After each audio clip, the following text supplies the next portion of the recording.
Saç çizimini yaparken en önemli adım gölgelendirme. İlk işlem olarak saçların koyu olan kısımlarını netleştiriyorum. Bunun için lacivert ve siyah renklerinden yararlanıyorum. Saçın sağ tarafında yeşil mavi renk geçişlerinin hakim olmasını istiyorum. Siyahtan mavi yeşil renge geçişi yumuşatmak adına mor rengi kullanıyorum. Kağıdın renge doyduğunu düşündüğüm zaman renklendirdiğim kısımların üzerinden beyaz kalemle geçiyorum.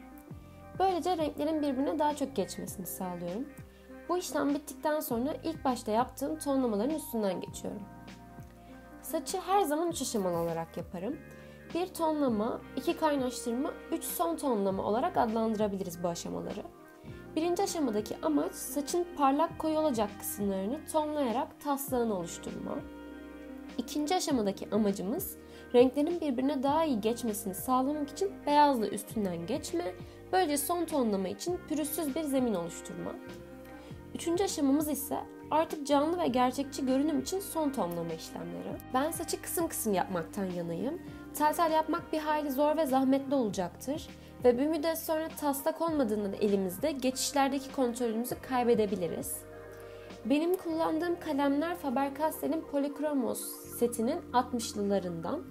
Bu setten saçın parlak olan kısımlarındaki geçişler için Raw ve Warm Grey renklerini kullanıyorum. Burada genel ışıltıyı veren en önemli ton Raw, parlak doğal sarı efektini vermemizi kolaylıkla sağlıyor bize. Modelimizin saçının rengi ne olursa olsun gölgelendirme kısımlarını siyahtan yararlanabiliriz. Bazen siyahın üstünden başka renklerle geçerek onu kırmamız gerekebilir. Fakat siyah gölgelendirmenin daha net durmasını sağlıyor ve bu da bize daha gerçekçi bir görünüm sunuyor. Burada genel olarak Walnut Brown, Burnt Sienna, Juniper Green, Amber ve Dark Indigo renklerinden yararlanıyorum. Juniper Green'i yeşil kısımlar için kullanıyorum. Burada sadece tonu kırmak için görevli. Asıl işi yapan öbür renkler. Siyahtan parlak kısımlara geçişlerde kahverenginin tonları olan Walnut Brown ve Burnt Sienna'dan yararlanıyorum.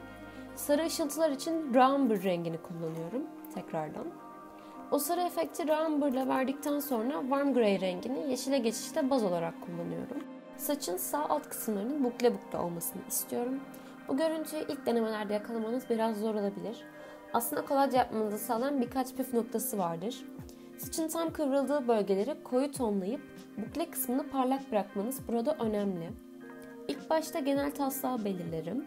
Buklelerimin başlangıcını, kıvrılacağı noktayı taslak halinde çiziyorum. Saçın tutam durmasını sağlamak adına bölgeler arasındaki geçişleri siyahla yaparım. Tabii bunun dengesini tutturmak gerekir. O geçişlerin çok koyu olmaması ve kalın durmaması burada önemli. Yer yer beyazla ve kullandığınız renklerle siyahın rengini kırmalısınız.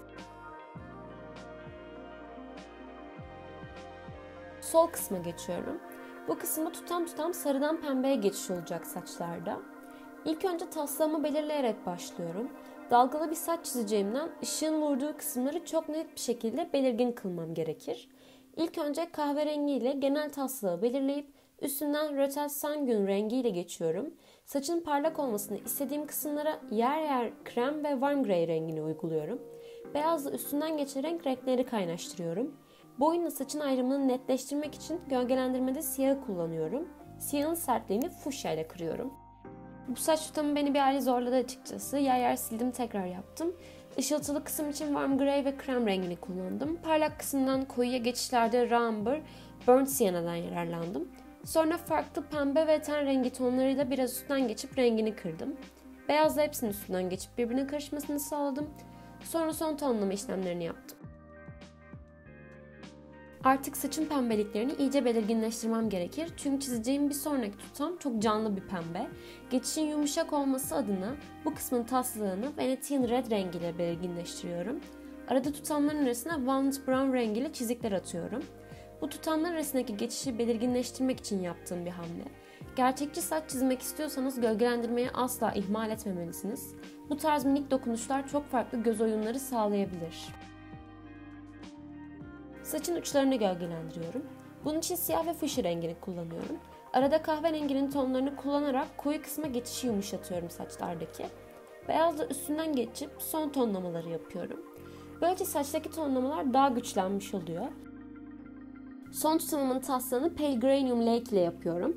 Öbür kısımlarda kullandığım burnt sienna rengiyle gölgelendirmeleri belirginleştiriyorum. Saçın parlak kısımları için cream ve warm grey kullanıyorum. Bu tutamın olabildiğince canlı durabilmesi adına gölgelendirmeyi daha net yapıyorum. Bukle görüntüsü için walnut brown ve siyah rengini kullanıyorum. Aslında yaptığım işlemler hep aynı noktalarda birleşiyor. Videonun sonuna yaklaşırken biraz özetlemek istedim genel hatlarıyla. Videonun başında da söylediğim gibi burada en önemli şey gölgelendirmedir. Gölgelendirmeyi ne kadar iyi yaparsanız çiziminiz o kadar iyi olacaktır. Siyah bunun için çok iyi bir kurtarıcıdır.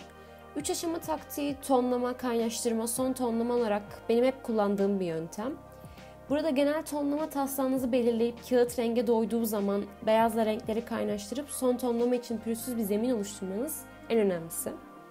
Saç için belli başlı kullandığım kalemlerden tekrar bahsetmem gerekirse Faber-Castell Polychromos serisinin Raw Amber, Cream, Warm Grey renkleri saçın parlak kısımlarını belirginleştirmek için kullandığım kalemler.